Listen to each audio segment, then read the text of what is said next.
প্রিয় শিক্ষার্থী, আজ আলোচনা করব কারক বিভক্তির অন্তর্গত একটি গুরুত্বপূর্ণ অধ্যায় নিমিত্ত কারক। খুবই সংক্ষিপ্ত আকারে এবং সহজ সরল ভাষায় নিমিত্ত কারকের গভীরে প্রবেশ করব আজ। তাহলে চলো, খাতা কলম নিয়ে প্রস্তুত হও। আর হ্যাঁ, আমার চ্যানেলটি সাবস্ক্রাইব করতে একদম ভুলো না। তাহলে চলো শুরু করি নিমিত্ত কারকের আলোচনা। প্রথমে আসি নিমিত্ত শব্দের অর্থ কী। নিমিত্ত শব্দের অর্থ উদ্দেশ্য বা জন্য বা প্রয়োজন বা কারণ, যে কোনো একটা বললেই হবে। সংজ্ঞা: নিমিত্ত কারক কাকে বলে? ক্রিয়ার সাথে নিমিত্ত সম্বন্ধ বোঝাতে যে কারক হয় তাকে নিমিত্ত কারক বলে। সংস্কৃত ব্যাকরণে যাকে সম্প্রদান কারক বলা হয়, বাংলা ব্যাকরণে তাকেই নিমিত্ত কারক বলে। তবে নিঃস্বার্থ কিছু দান করা হলে তখন সম্প্রদান কারক হয়ে থাকে। যেমন ভিক্ষুককে ভিক্ষা দাও। ভিক্ষুককে আমরা যে ভিক্ষা দান করি, আমরা কিন্তু তার বিনিময়ে কোনো কিছু প্রত্যাশা করি না ভিক্ষুকের কাছ থেকে, তাকে নিঃস্বার্থভাবেই দান করি বা ভিক্ষা দিয়ে তার কাছ থেকে কোনো অর্থ আদায় করি না বা দাবিও করি না। এবার আসি নিমিত্ত কারক চেনার উপায়। কী করে চিনব যে কোনটা নিমিত্ত কারক?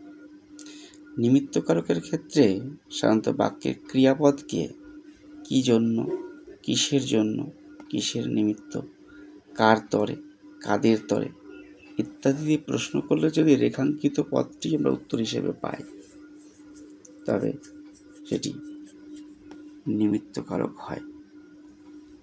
নিমিত্ত কারকের বিভক্তিগুলি হল এ, তে, অন্ত্যস্ত ইত্যাদি। এছাড়াও জন্য, নিমিত্ত, তরে, লাগিয়া প্রভৃতি অনুসর্গের প্রয়োগ লক্ষ্য করা যায়। নিমিত্ত কারকের প্রকারভেদ। নিমিত্ত কারককে তিন ভাগে ভাগ করা যায়। 1, প্রয়োজন অর্থে নিমিত্ত। 2, উদ্দেশ্য অর্থে নিমিত্ত। 3, কারণ অর্থে নিমিত্ত। এখানে সংজ্ঞা প্রয়োগ করিনি, তবু একটু বলি।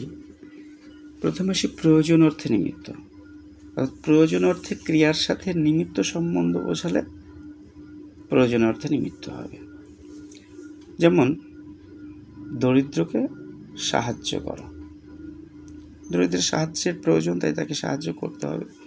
ক্ষুধার্তকে অন্ন দাও। ক্ষুধার্তকে অন্ন দিতে হবে, কারণ ক্ষুধার্তের অন্নের প্রয়োজন। 2, উদ্দেশ্য অর্থে নিমিত্ত।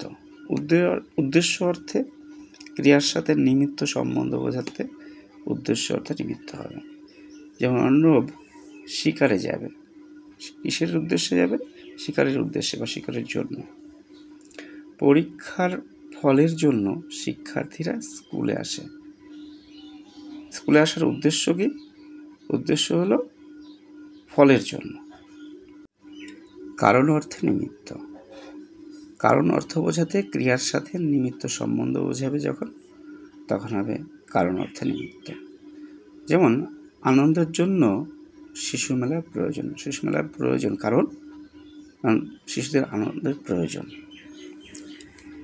আচ্ছা, জ্ঞানের জন্য বই মেলার প্রয়োজন।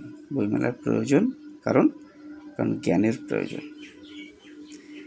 এবার আসি নিমিত্ত কারকের কিছু উদাহরণে। যেমন সকলের তরে, সকলের আমরা। সকলের তরে, কাদের তরে বা কাদের জন্য? সকলের তরে বা সকলের জন্য। তাহলে হবে সকলের তরে নিমিত্ত কারক, তরে অনুসর্গ। সুখের লাগিয়া এই ঘর বাঁধনি। কিসের লাগিয়া বা কিসের জন্য? সুখের লাগিয়া, নিমিত্ত কারক, লাগিয়া অনুসর্গ। পুজোর ফুল তোলো। কিসের জন্য ফুল তুলবে? পুজোর জন্য ফুল তুলবে। বা কি জন্য? পুজোর জন্য। পুজোর নিমিত্ত কারক, র বিভক্তি। অন্ধজনে দেহ হলো। অন্ধজনের জন্য দেহ হলো, অর্থাৎ অন্ধজনে নিমিত্ত কারক এই বিভক্তি। তিনি শিকারে গেলেন। কি জন্য গেলেন? শিকারের জন্য গেলেন। শিকার নিমিত্তকারক এই বিভক্তি।